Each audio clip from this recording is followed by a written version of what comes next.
Hi, this is Yashad Ali and this is my podcast number 26. CMA എക്സാംസിന് ഞാൻ കുറച്ച് ദിവസം കൂടി ഉള്ളൂ.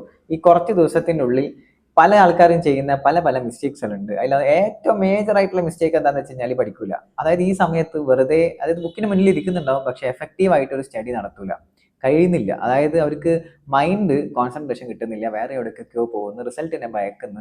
ഞാൻ ഇത്രയൊക്കെ പഠിച്ചിട്ടും ചിലതൊന്നും എടുത്തു നോക്കുമ്പോൾ തീരെ ഓർമ്മ കിട്ടുന്നില്ല എന്നുള്ള അവസ്ഥ വരുന്നു. സോ ഇതൊക്കെ കൂടി വരുമ്പം പാനിക് സിറ്റുവേഷനിൽ അങ്ങനെ ടെൻഷൻ ആവുന്നു, ലാസ്റ്റ് അറ്റംപ്റ്റ് പോലെ തന്നെ വീണ്ടും റിപ്പീറ്റ് ചെയ്ത് വീണ്ടും തോൽക്കുക, അങ്ങനെയൊക്കെയുള്ള പല പല സാഹചര്യങ്ങളിലൂടെ കടന്നു പോകുന്ന ആൾക്കാരായിരിക്കും ഉണ്ടാവുക. അപ്പോൾ ഞാൻ ഒരു കാര്യം പറയട്ടെ, അതായത് എൻ്റെ അഭിപ്രായത്തിൽ ഏറ്റവും ഇമ്പോർട്ടൻറ്റ് പീരീഡ് എന്ന് പറഞ്ഞു കഴിഞ്ഞാൽ ലാസ്റ്റ് ഡേയ്സ് ആണ്. അതായത് ലാസ്റ്റ് 20 ഡേയ്സ്, ലാസ്റ്റ് 10 ഡേയ്സ്, അല്ലെങ്കിൽ ലാസ്റ്റ് മന്ത്, എക്സാമിൻ്റെ തൊട്ട് തലേന്ന്, ഇതൊക്കെ വെരി ക്രൂഷ്യലാണ്. കാരണം ഇവിടെ നമ്മൾ എങ്ങനെ ഇംപ്ലിമെന്റ് ചെയ്യുന്നു, അതായത് എങ്ങനെ പഠിക്കുന്നു, എങ്ങനെ അപ്രോച്ച് ചെയ്യുന്നു എന്നനുസരിച്ചിരിക്കും നമ്മളുടെ എക്സാമിൻ്റെ മോഡ്, അല്ലെങ്കിൽ എക്സാമിൻ്റെ ആ ഒരു ഇത്. അല്ലെങ്കിൽ എക്സാമിന് പെർഫോം ചെയ്യാൻ കഴിയില്ല, പെർഫോമൻസ് വളരെ താഴോട്ട് പോകും. കാരണം എന്താണെന്ന് വെച്ച് കഴിഞ്ഞാൽ നമ്മൾ പഠിച്ചിട്ടുണ്ട്, ശരിയാണ്, ഓക്കെ, ലാസ്റ്റ് 3 to 4 മന്ത് നിങ്ങൾ പഠിച്ചിട്ടുണ്ട്. അത് എഫക്റ്റീവ് ആവുന്നത്, അല്ലെങ്കിൽ അത് ഒന്നും കൂടെ ഇപ്പൊ റിവൈസ് ചെയ്താലേ സാധനം തലയിൽ നിൽക്കുള്ളൂ.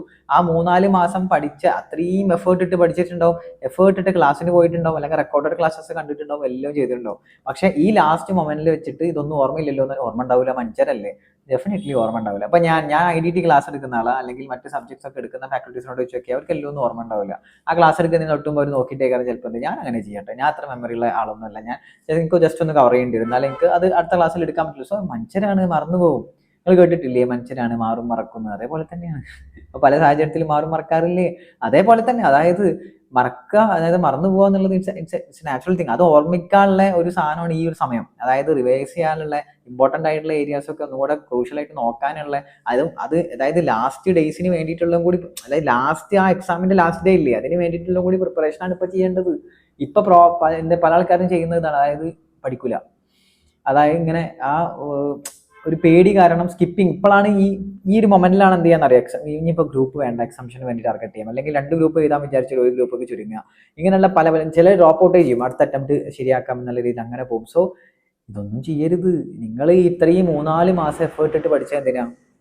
ഒരു 3-4 മാസങ്ങൾ എഫേർട്ട് ഇട്ട് പഠിച്ച്, ഈ 3-4 മാസം എഫേർട്ട് ഇട്ട് പഠിച്ചത് ഈ എക്സാമിന്റെ 3 മണിക്കൂറിന് വേണ്ടിയിട്ടാണ്. ഒരു സബ്ജക്ട് 4 സബ്ജക്റ്റ് ആണ്, 4x3 12 മണിക്കൂർ. ഈ 3-4 മാസത്തെ എഫേർട്ട് ക്ലാസ്സിന് പോയതും അല്ലെങ്കിൽ മറ്റു രീതിയിലുള്ള എല്ലാ എഫേർട്ടും ഇട്ടത് for the purpose of 3 hours. ആ 3 ഹവേഴ്സ് നിങ്ങൾ മോശമായിട്ട് പെർഫോം ചെയ്യുന്നുണ്ടെങ്കിൽ അൾട്ടിമേറ്റ്ലി പോയി.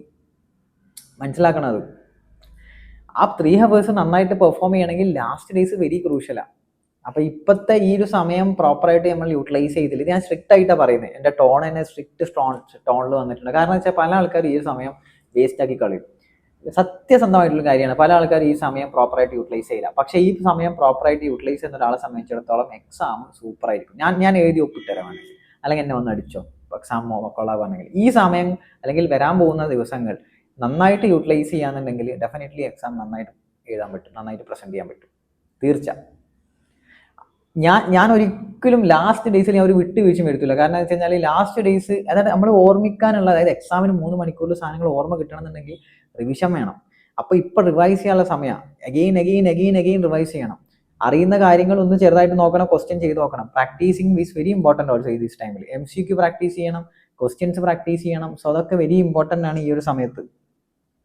മനസ്സിലായി. അപ്പൊ എക്സാം എന്നുള്ളത് പല ആൾക്കാരും അങ്ങനെ, അതായത് ആ ഒരു മോഡിക്ക് വരില്ല. അതായത് സ്റ്റിൽ പഴയ തന്നെ ഇപ്പൊ പല ആൾക്കാരും ചെയ്യുന്ന വേറെ പ്രശ്നം എന്താ പറയുക, അതായത് പഠിച്ചു തന്നെ വീണ്ടും ഇങ്ങനെ അതേ മോഡിൽ അതേ രീതിയിൽ പഠിക്കും, അതേ സമയം എടുത്തിട്ട്. അതായത് റിവിഷൻ എന്ന് പറഞ്ഞാൽ സമയം എടുക്കാൻ പാടില്ല, പെട്ടെന്ന് തീർക്കണം, അതായത് വേഗം കംപ്ലീറ്റ് ചെയ്യണം. സാധാരണ റിവിഷൻ എന്ന് പറയുമ്പോൾ മറ്റേത് റിവിഷൻ അല്ലല്ലോ.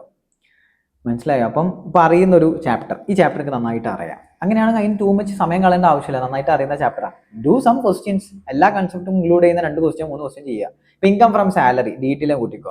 ഇൻകം ഫ്രം സാലറിയുടെ പഠിക്കാൻ ഏറ്റവും നല്ല മാർഗം എന്താ? വീണ്ടും പ്രൊവിഷൻസ്, ഓൾറെഡി പ്രൊവിഷൻസ് നിങ്ങൾക്ക് അറിയാമെന്ന് കൂട്ടിക്കോ. അപ്പൊ വീണ്ടും കുറെ പ്രൊവിഷൻസ് ഇങ്ങനെ എടുത്തു നോക്കേണ്ട ആവശ്യമൊന്നുമില്ല. നിങ്ങൾ എന്ത് ചെയ്താൽ മതി, ഈ ഇപ്പം ഇതുണ്ടല്ലോ, അപ്പൊ നിങ്ങൾ എന്ത് ചെയ്താൽ മതി എന്ന് വെച്ച് കഴിഞ്ഞാൽ just do A question, 2-3 questions ചെയ്യുക, എല്ലാം കൂടി കമ്പൈൽ ചെയ്തിട്ടുള്ള കുറച്ച് ക്വസ്റ്റ്യൻസ് കിട്ടും ഏതെങ്കിലും. അപ്പൊ അങ്ങനെ ഇൻകം ഫ്രം സാലറി മേജർ ആയിട്ടുള്ള എല്ലാ പോർഷനും കവർ ചെയ്യുന്നത്, അതായത് പെർക്വിസിറ്റും അലവൻസും എല്ലാം വരുന്ന കുറച്ച് ക്വസ്റ്റ്യൻ എടുത്തിട്ട് ചെയ്താൽ മതി. സാധനം പക്ക, ആ ചാപ്റ്റർ കവറായി. ഇനി വേണ്ട ചില ഇമ്പോർട്ടൻറ്റ് ഏരിയ ഒന്ന് ജസ്റ്റ് റിവൈസ് ചെയ്യാൻ ഒരു ½ ആൻ അവർ മതി. സോ ഈ രീതിക്കാണ് പോകേണ്ടത്. മനസ്സിലായി? ഇപ്പൊ ഞാൻ എക്സാമ്പിൾ പറഞ്ഞ സെയിം വേ IDT അതേപോലെ അല്ലെങ്കിൽ മറ്റ് സബ്ജക്ട്സ് ഒക്കെ അങ്ങനെ തന്നെ ചെയ്യാം. അപ്പൊ അതാണ് റിവിഷൻ എന്ന് പറയുമ്പോൾ. ഇനി അതിൽ ചില അറിയാത്ത ഏരിയാസ് ഉണ്ടാവും, അത് കുറച്ച് നന്നായിട്ട് ഇരുന്ന് നോക്കുക. മനസ്സിലായി. അപ്പോൾ 100 മാർക്കിന് അറ്റൻഡ് ചെയ്യണം എന്നുള്ളതൊക്കെ വെരി ഇമ്പോർട്ടൻ്റ് എക്സാമിന്. ഞാൻ എക്സാമിൻ്റെ സമയത്ത് ഞാൻ എക്സാം ടിപ്സ് പറയുന്നുണ്ട്. അപ്പോൾ ഈ ഒരു സമയം നിങ്ങൾ ഓളാക്കരുത്. ഞാൻ ഉള്ള കാര്യം പറയാം. ഒരുപാട് ആൾക്കാർ ഈ സമയം വേസ്റ്റാക്കി കളിയല്ല, അവർ ചിന്തിച്ചു കൂട്ടും. ഓവർ തിങ്കിങ് ഒക്കെ ഇഷ്യൂസ് ഈ സമയത്താണ് വരിക നന്നായിട്ട്. സമയം ഇങ്ങനെ ഓവർ തിങ്ക് ചെയ്യും, ഞാനിങ്ങനെ തോറ്റാലോ, കഴിഞ്ഞ പ്രാവശ്യം തന്നെ ആയാലോ, അങ്ങനെയൊക്കെ. തോൽവിയുടെ ക്ലാസിക് എക്സാമ്പിളാണ് ഞാൻ. ഒരുപാട് തവണ ഞാൻ എപ്പോഴും പറയാനുണ്ട്, ഞാൻ ഒറ്റയടിക്കാൻ 21 വയസ്സിൽ ലൈഫ് സെറ്റായ ആളുമല്ല. ഇപ്പോൾ ഉള്ള ട്രെൻഡിങ് കോട്ടാണല്ലോ 21 വയസ്സിൽ ലൈഫ് സെറ്റാവുക. അപ്പോൾ 21 വയസ്സിൽ ലൈഫ് സെറ്റായ ആളുമല്ല ഞാൻ. മനസ്സിലായോ? 21 വയസ്സിൽ ലൈഫ് സെറ്റായില്ല, 21 വയസ്സിൽ ഒന്നും ആയിട്ടില്ല. അപ്പം തോറ്റ് തന്നെയാണ് ഞാൻ എന്ത് ചെയ്തത്, ആ ഒരു ജേണി ഫെയിലിയർ ഉണ്ടായിരുന്നു. പക്ഷെ ഞാൻ ഫെയിലിയറിനെ പുകഴ്ത്തി പറയല്ല. ഞാൻ ഓരോ ഫെയിലിയർ വരുമ്പോൾ ഓരോ പാഠങ്ങൾ ഞാൻ പഠിച്ചിരുന്നു. അതൊക്കെ തിരുത്തി വരുമ്പോൾ എന്തെയും ജയിച്ചിട്ടുണ്ട്, നല്ല രീതിക്ക് ജയിച്ചിട്ടുണ്ട്. വിത്ത് നല്ല മാർക്ക് കൊണ്ട് തന്നെ ജയിച്ചിട്ടുണ്ട്. മോശം മാർക്കിലൊന്നുമല്ല ജയിച്ചത്. മോശം മാർക്ക് എന്ന് പറയുമ്പോൾ അത്യാവശ്യം ജസ്റ്റ് പാസ് ഒന്നും ഞാൻ ചെയ്തിട്ടില്ല. അത്യാവശ്യം രണ്ട് പേപ്പറെങ്കിലും എക്സാം അടിച്ചിരിക്കും. ആ ലെവലിൽ തന്നെ ഞാൻ പോയിട്ടുള്ളത്. അപ്പം മനസ്സിലായി. അപ്പം ഫെയിലിയർ ഓർത്ത് നിങ്ങൾ ഇതാവരുത്. ഇപ്പം ഈ ഒരു പ്രൊഫഷൻ എടുത്തോണ്ട് തന്നെ പല ആൾക്കാരും ഇപ്പോൾ ഡ്രോപ്പ് ഔട്ടിനെ കുറിച്ച് ചിന്തിക്കുന്നത്. ഇപ്പം എനിക്ക് ഒരുപാട് മെസ്സേജ് വന്നു, സാറേ CMA എന്ത് നിർത്തി, CMA യൂസിന് പോയാലോ, അല്ലെങ്കിൽ ഞാനിത് നിർത്തി വേറെ എന്തെങ്കിലും പോയാലോ. ഇതിനത് ഇങ്ങനെ നിർത്തി വേറെ എന്തെങ്കിലും പോകുന്നേ. പല ആൾക്കാരും എന്തും പെട്ടെന്ന് കിട്ടുന്നത് അതത്ര വാല്യൂബിൾ ആവില്ല. അതാണ് ഞാൻ മനസ്സിലാക്കുന്ന ഒരു കാര്യം. ഇപ്പോൾ CMA USA കമ്പാരിസണൊക്കെ ഒരുപാട് ആൾക്കാർ ചോദിച്ചൊരു കാര്യമായിരുന്നു, CMA USA കമ്പാരിസൺ ഒക്കെ. അപ്പം ഞാൻ ചോദിച്ചപ്പോൾ അതിനെ വല്ലാണ്ട് അതിനെ ഇതാക്കി പറഞ്ഞിട്ടില്ല. പക്ഷെ എന്നാലും നിങ്ങൾക്ക് അറിയുന്നുണ്ടാവും CMA US ആണോ CMA ഇന്ത്യ ആണോ ബെറ്റർ. Definitely CMA India. കാരണം എന്താ, it have its own value. ശരിയല്ലേ? പെട്ടെന്ന് കിട്ടുന്ന സാധനമല്ല ഇത്. It's not easy. ഇതത്ര ഈസിയുള്ള സാധനമല്ല. ഇതിനുള്ള ട്രെയിനിങ് വരുന്നുണ്ട്, മറ്റു കാര്യങ്ങൾ വരുന്നുണ്ട്, അതിനൊരു പാക്കേജ് ഉണ്ട്. ഈ ഒരു സാധനം CMA യൂസ് ചെയ്തിട്ടുണ്ടാവും ഇല്ല. So definitely this is worth this worth. മനസ്സിലായി? അപ്പം ഞാൻ കുറ്റപ്പെടുത്തി പറയല്ല, എല്ലാ പ്രൊഫഷനും അതിൻ്റെതായ ഇതുണ്ട്. പക്ഷെ ഒരിക്കലും CMA ഇന്ത്യനും USനും ഒരു വലിയ ഒരേ കുടക്കീഴിൽ കാണരുത്. ഞാൻ പറയാം, ഒരേ കുടക്കീഴിൽ കാണരുത്. രണ്ടും ഡിഫറെൻ്റ് ആണ്. CMA India is bit tougher than CMA USA. CMA USA is little bit easy എന്ന് ഞാൻ പറയും.